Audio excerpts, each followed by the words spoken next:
আসসালামু আলাইকুম সুপ্রিয় দর্শক শ্রোতা, মেসার্স মোহন এন্টারপ্রাইজের পক্ষ থেকে সকলকে জানাচ্ছি স্বাগতম। আলহামদুলিল্লাহ ভিউয়ার্স, আজকে আমরা প্রায় ৩,০০০ পিস মাল ডেলিভারি দিলাম কিছুক্ষণ আগে। তো আপনাদের কারো যদি ডাবের প্রয়োজন হয়, ডাব পাইকারি নিয়ে ব্যবসা করতে চান, সরাসরি আমাদের স্ক্রিনে দেওয়া নাম্বারে আমাদের সাথে যোগাযোগ করবেন। যোগাযোগ করে ফোন দিয়ে আমাদের আড়তে আসবেন, দেখে শুনে মালগুলো কিনে নিয়ে যাবেন।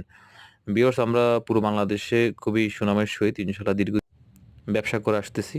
তাই কোনো ভাই যদি ডাবের প্রয়োজন হয় এবং আপনি যদি পাইকারি ব্যবসা করতে চান আমাদের থেকে ডাব নিয়ে, সরাসরি স্ক্রিনে দেওয়া নাম্বারে আমাদের সাথে যোগাযোগ করবেন।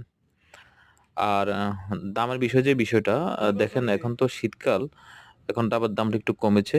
বিশেষ করে আজকে ডাবের দাম প্রতি পিসে ৳৫ কমে গেছে। তো এটা যেহেতু কৃষি পণ্য, সেহেতু এটার দাম কিন্তু উঠানামা করে। তো আলহামদুলিল্লাহ, আপনারা আগে কম দামে আমাদের থেকে আপনারা ডাব পাবেন। অনেক সেফ দামে আমাদের থেকে ডাব পাবেন। ভালো লাগলে অবশ্যই আমাদের চ্যানেলটি সাবস্ক্রাইব করে আমাদের পাশে থাকবেন। ডাব লাগলে অবশ্যই প্রয়োজনে আমাদেরকে ফোন দিবেন। আসসালামু আলাইকুম ওয়া রাহমাতুল্লাহ। ভালো লাগলে অবশ্যই চ্যানেলটি সাবস্ক্রাইব করুন।